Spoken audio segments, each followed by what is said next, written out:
ላይዳሰስ ሰው ሆኗልን? ላይታይስ በግዙፍ ሥጋ ተወስኗልን?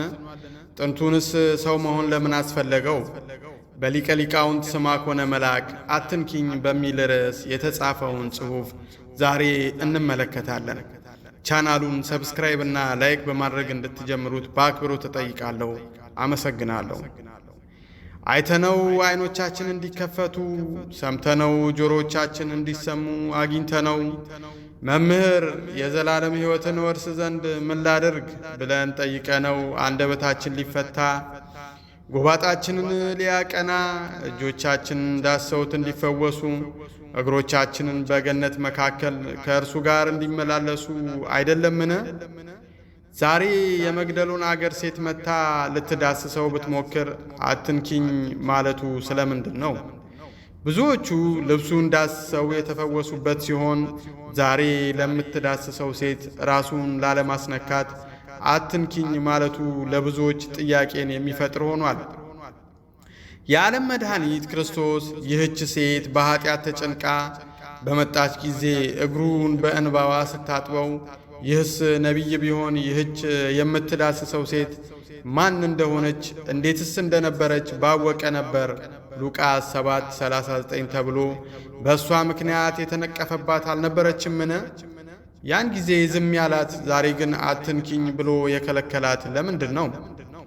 ከዓለም መታ ዳሰሰችው፣ አልተናገራትም። ባዳፋ እጆቿ ክቡራት እግሮቹን ስትጨብጠው እግሩን አልከለከላትም። ምንም እንኳን ከይሁዳ ከንፈሮች ቢሻሉም ዕፀ በለስን እንደ ቈረጡት የሔዋን እጆቿ መርገምን የተመሉ ነበሩ። ያን ጊዜ ሊከለክሏት ያሰቡ እነ ስምዖን ናቸው። እሱ ግን እሷ እግሬን ከመሳም አላቋረጠችም ብሎ አመስግኗታል እንጂ በአንዳች አልተቃወማትም። አንዳንዶች ከዓለም መጥተው ሲያገኙት በቤቱ እየኖሩ ያጡት ስንት ይሆኑ ይሆን? አዎ ያን ጊዜ አልገሰጻትም። ነፍሷ የተጨነቀችባት ዓለም ያባከነቻት ሴት ናትና ውሃ እየወሰደው ያለን ሰው ልታወጡት ብትገቡ፣ እጃችሁን ብትሰጡት አንገታችሁን ሊይዛችሁ ይችላል። የሚያሰጥም ውሃ የከበበው ሰው ምን ያድርግ?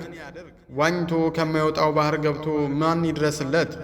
ይህችም ሴት እንደ ነቢዩ ዳዊት አቤቱ ውሃ እስከ ነፍሴ ደርሶብኛልና አድነኝ፣ በጥልቅ ረግረግ ጠለቅሁ፣ መቋሚያም የለኝም፣ ወደ ጥልቅ ባህር ገባው፣ ማዕበልም አሰጠመኝ መዝሙር 69:1 የምትል ሴት ናትና ይህን የልቧን ጩኸት ከእርሱ በቀር ማን ይሰማታል? ማረፊያ የላትምና እርሱን ተጠግታ ታርፍ ዘንድ ዝም አላት። እነሱ የሚያውቁ ኀጢአቷን ነው፣ እሱ የሚያውቅ መመለሷን ነው። እሱ የመጣው ይህችን ነፍስ ፍለጋ ነው። የሚፈልጋት ያች ነፍስ መታለት፣ በእርሱ ዘንድ ታላቅ ደስታ ተደርጓል። ፈሪሳውያን ደግሞ ነቢይ ባይሆን ነው እንጂ ማን እንደሆነች አውቆ አትንኪኝ ይላት ነበር ብለው ሲያስቡ በብዙ ስለወደደችው ብዙ ኀጢአቷ የተተወላት መሆኑን ነገራቸው። ዛሬ ግን አትንኪኝ አላት። በንስሐ ውስጥ ላሉት የሚመረመር በንስሐ ውስጥ ካልሆኑት የሚሰወር መሆኑን በዚህ ቃል አውቀናል። ንስሐ በገባች ጊዜ ተያዘላት፣ ተዳሰሰላት። ዛሬ ግን የተጠጋችው ያን ጊዜ እንዳደረገችው ብዙ ኀጢአቷ ይቅር ይባልላት ዘንድ ለመማጸን አልነበረም። ወንጌላዊ እንደነገረን ጌታዬን ወስደውታል፣ ወዴት እንዳኖሩትም አላውቅም እያለች ስትናገር ተሰምታለች። ይህ ንግግሯ ክርስቶስ ከሙታን መካከል ተለይቶ ተነስቷል ብላ ለማመን ያልበቃች መሆኗን ያሳያል። ያን ጊዜ ከኀጢአቴ ያድነኛል ብላ አምና ስለመጣች ተያዘላት። ዛሬ ደግሞ ጌታዬን ወስደውታል አለች እንጂ መላእክት እንደተናገሩት ተነስቷል በዚህ የለም አላለችም። ለሚያምኑት ቅርብ የሆነ ከማያምኑት የራቀ አምላክ ነውና አትንኪኝ አላት። አይሁድስ ሌላ ምን አሉ? ሰርቀው ወሰዱት ማቴዎስ 28:13 አይደል ያሉት?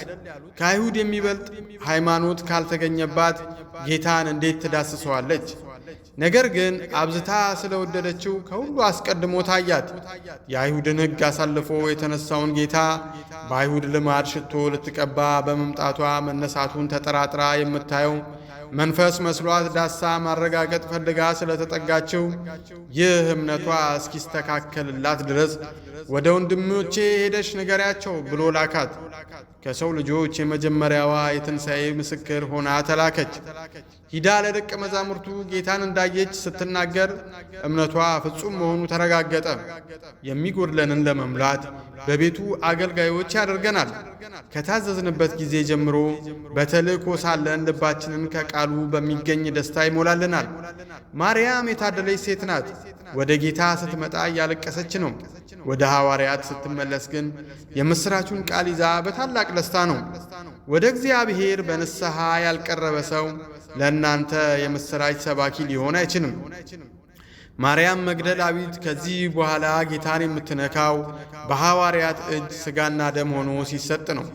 ለዚህ ነው ወደ ሐዋርያት የላካት። ወደ አባቴ ወደ አባታችሁ፣ ወደ አምላኬ ወደ አምላካችሁ አላረግሁምና የሚለውን ይህንን እውነት ያረጋግጥልናል። ሐዋርያት ምስጢረ ቁርባንን መስጠት የጀመሩት ከዕርገት በኋላ ነውና ከዚያ በፊትማ ክህነት አልተፈጸመችላቸውም ነበር። በዕርገት እጁን አንስቶ ባረካቸው። ሉቃስ 24:50 ያን ጊዜ ለቅዱሱ ምስጢር አገልጋዮች ሆኑ። ዛሬም በአፋቸው የሚያመልኩትን በልባቸው ግን የሚክዱትን እንዳይነኩት ይከለክላል። መዝሙር 49:16 ምናልባት እስካሁን ያልቆረብነው ነፍሳችን አትንኪኝ ተብላ ይሆን? ስንጸልይ መጽሐፍ መዘርጋታችንን እንጂ የተናገርነው ቃል ትዝ የማይለን ቃሌን አትንኪ ተብላ ይሆን? እና የምናስበው ቤተ ክርስቲያን ለመሄድ ጊዜ አተን መቅረታችንን ነው። ነገር ግን ነፍሳችን መቅደሴን አትንኪ ተብላ ቢሆንስ? ካህኑን ያላገኘናቸው እውነት አሁን ወደ ልባችን በሚመጣው ምክንያት በሀገር ስለሌሉ ሩቅ ስለሆኑ ቢዚ ስለሆንን ነው። ምናልባት ጌታ ካህኔን አትንኪ ብሏት ቢሆንስ? እግዚአብሔርን በመንገድ አግኝታችሁት አትንኪም ቢላችሁ ወዴት ትሄዳላችሁ? ተመልከቱ፣ የክርስቶስን ቸርነቱን ይህችን ምስጢር ሊያሳየን ነው።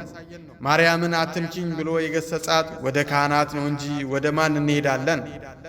በእግዚአብሔር ዘንድ አንዳች የምንዋቀሰው ነገር ቢኖር ወደ ካህናት እንድንሄድ ለምእመናን ነፍስ ምሳሌ ሆና ለተቀመጠችው ለዚህች ሴት ጌታ ወደ ደቀ መዛሙርቱ እንድትሄድ አመለከታት።